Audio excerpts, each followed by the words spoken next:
मेरा मानना है और सच्चाई भी है कि वो शिव, वो ईश्वर, वो महेश्वर प्रकृति का आयन करते हैं। एक अनुरोध।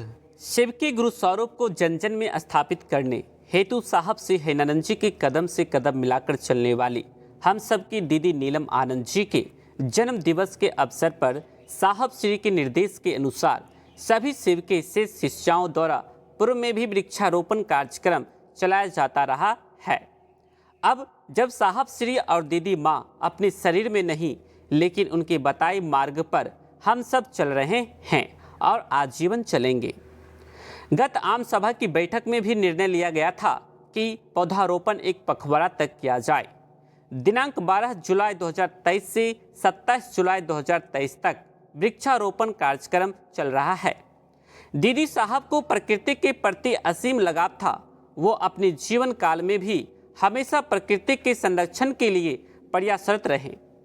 दीदी के 71वें जन्म दिवस के अवसर पर कम से कम 71,000 वृक्षारोपण पूरे देश विदेश में करें एवं उसका संरक्षण कर हम दीदी के प्रयासों को आगे बढ़ाने का काम करें। मुख्यालय के स्तर पर इसकी शुरुआत 12 जुलाई 2023 से की गई है। भगवान शिव का सांगोपांग व्यक्तित्व ही प्रकृति से जुड़ा है। शिव प्रकृति के देवता हैं। गंगा को धारण कर उन्होंने जल के महत्व को प्रदर्शित किया। सर्प को गले में धारण कर जीव दया और जीव संवेदना का संदेश दिया। कैलाश पर रहकर पर्वतों के महत्व को प्रदर्शित किया। उनके सिर पर चंद्रमा शीतलता का प्रतीक है। तीसरी आंख प्रलयंकारी है जो संहारक है। शिव का भोलापन कल्याणकारी है। शिव की पूजा ही प्रकृति की पूजा है और हम सब तो उनके शिष्य हैं। इसलिए हमें तो गुरु के गुण अंगीकार करने ही हैं। प्रकृति के संतुलन को बनाए रखना, मानव की जीवन को सुखी, समृद्ध व संतुलित बनाए रखने के लिए वृक्षारोपण का अपना विशेष महत्व है। मानव सभ्यता का उदय तथा इसका आरंभिक आश्रय भी प्राकृतिक अर्थात वन वृक्ष ही रहे हैं। मानव को प्रारंभ से प्रकृति द्वारा जो कुछ प्राप्त होता रहा है उसे निरंतर प्राप्त करते रहने के लिए वृक्षारोपण अति आवश्यक है। मानव सभ्यता के विकास के साथ जब मानव ने गुफाओं से बाहर निकलकर झोपड़ियों का निर्माण आरंभ किया तो उसमें भी वृक्षों की शाखाएं व पत्ते ही काम आने लगे। अनेक प्रकार के फल, फूल और औषधि भी वृक्षों से ही प्राप्त होती है। वर्षा जिसे हमें जल व पेयजल प्राप्त होते हैं वह भी प्रायः वृक्षों के अधिक होने पर ही निर्भर करती है। इसके विपरीत यदि हम वृक्ष शून्य की स्थिति की कल्पना करें तो उस स्थिति में मानव तो क्या समुची जीव सृष्टि की दशा ही बिगड़ जाएगी। इस स्थिति से बचने के लिए वृक्षारोपण करना अत्यंत आवश्यक है। अतः आप सभी से अनुरोध है कि पौधारोपण के साथ उसके संरक्षण की जिम्मेदारी भी उठाएं, अन्यथा आपकी मेहनत बेकार जाएगी। उतने ही पौधे लगाएं जितने की सुरक्षा और पोषण कर पाएं। मूलतः ब्रह्म रूपाय मध्यतो विष्णु रूपिणः अग्रतः शिव रूपाय असव्यय नमो नमः। अर्थात इसके मूल रूप में ब्रह्मा, मध्य में विष्णु और अग्रभाग में शिव का वास होता है। इसी कारण असव्यय नामधारी वृक्ष को नमन किया जाता है। साहब श्री ने अपने वीडियो संदेश वृक्षारोपण के विषय में कहा है, कृपया आगे दिए गए वीडियो को देखें। महागुरु महादेव से दया की याचना और साहब दीदी के आशीर्वाद की कामना के साथ आप सभी को प्रणाम। अर्चित आनंद, आपस सचिव, साहब श्री हैनानंद, उपवन, रांची, झारखंड। सभी को प्रणाम भाई बहन। इसको आप ज़्यादा से ज़्यादा लोगों के बीच शेयर करें। अपने परिवार में, अपने दोस्त, अपने भाई बहनों के बीच इस वीडियो को शेयर करें और अधिक से अधिक शेयर करें ताकि दूसरे लोग भी इसे सुने, जाने और समझे। एक सोच, एक क्रांति, एक जागरण, एक शिवराज मार्ग, एक विचार बनकर आज करोड़ों शिव शिष्यों के दिलों में रहते हैं।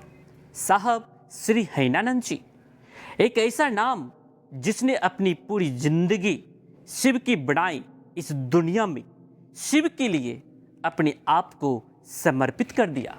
सामाजिक, बौद्धिक, आध्यात्मिक जन जागरण में हमेशा अपनी जिम्मेदारी को निभाया। और अब दीदी नीलम आनंद जी, जो कि उनकी धर्म पत्नी भी उनके 71वें जन्म दिवस पर पर्यावरण संरक्षण के संकल्प को एक नया आयाम दे रहे हैं। अपने बचपन से मैं आध्यात्म का शौकीन रहा हूँ। मेरा शौक रहा है आध्यात्म, और धीरे धीरे आध्यात्म के चलते मैं शिव से जुड़ता गया।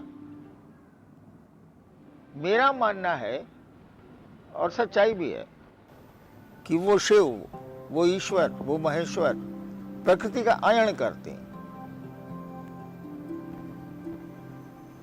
नारायण शब्द का भी यही अर्थ होता है, जो प्रकृति का आयन करे। नार माने प्रकृति और आयन है, नारायण शब्द का भी अर्थ यही होता है। तो प्रकृति की सुरक्षा, उसका देखभाल हम लोगों की जिम्मेवारी है। और पेड़ कट जाने से, वृक्षों के कम हो जाने से जो स्थिति अभी गुजर रही है, झारखंड बिहार में तो देखने को मिल रहा है, बारिश हो ही नहीं रही। आषाढ़ बीत गया, सावन भी लगभग बीत चुका है, अब देखिए क्या होता है। तो हम लोगों ने सोचा कि कई वर्षों से, पिछले साल भी हम लोगों ने कोशिश की और पेड़ लगाए। इस बार हम लोगों ने सोचा कि मेरी पत्नी नीलम के जन्मदिन पर पूरे देश में या देश के बाहर हम लोग वृक्ष लगाएंगे। अभी तक तो पूरा आकलन नहीं आया है कि कितने वृक्ष लगे हैं, फिर भी करीब 14-15 लाख वृक्ष हम लोग लगा चुके हैं, लगा रहे हैं, अभी भी काम जारी है। और गर्मी में तो लगा नहीं सकते, उसकी देखभाल कठिन हो जाती है। बारिश के मौसम में पेड़ बचते हैं, और इसीलिए हम लोगों ने इस अभियान को शुरू किया। और इसीलिए आप भी कह रहे हैं कि हजारों की संख्या में सड़कों पर लोग निकल रहे हैं वृक्ष लेके, और ये नारा दे रहे हैं कि सांसें हो रही हैं कम, आओ वृक्ष लगाएं हम।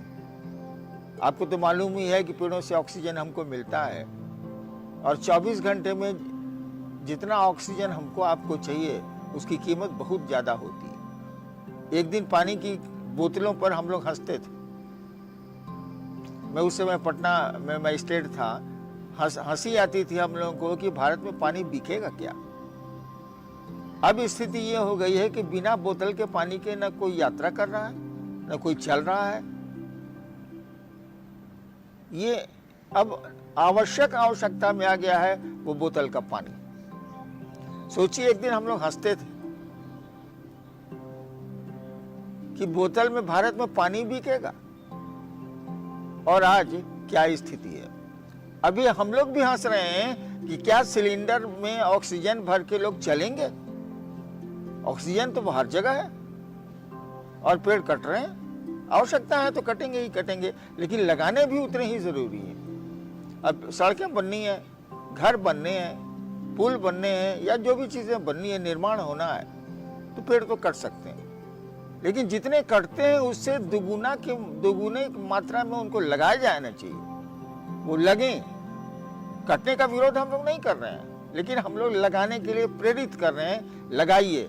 और किसी बात को प्रेरित करने के लिए स्वयं चलना पड़ता है। शिव की गुरु स्वरूप को जन जन में स्थापित करने हेतु साहब श्री हैनानंद जी के कदम से कदम मिलाकर चलने वाली हम सबकी दीदी नीलम आनंद जी के जन्म दिवस के अवसर पर साहब श्री के निर्देश के अनुसार सभी शिव के शिष्य शिष्याओं द्वारा पूर्व में भी वृक्षारोपण कार्यक्रम चलाया जाता रहा है। अब जब साहब श्री और दीदी माँ अपने शरीर में नहीं, लेकिन उनकी बताए मार्ग पर हम सब चल रहे हैं और आजीवन चलेंगे। वृक्षारोपण पूरे देश विदेश में करें एवं उसका संरक्षण कर हम दीदी के प्रयासों को आगे बढ़ाने का प्रयास करें। इसे ज़्यादा से ज़्यादा लोगों के बीच शेयर करें ताकि दूसरे लोग भी इसे सुने, जाने और समझे। चैनल पर नए हैं तो सब्सक्राइब करें चैनल को, ताकि नई वीडियो सबसे पहले आपको प्राप्त होगा।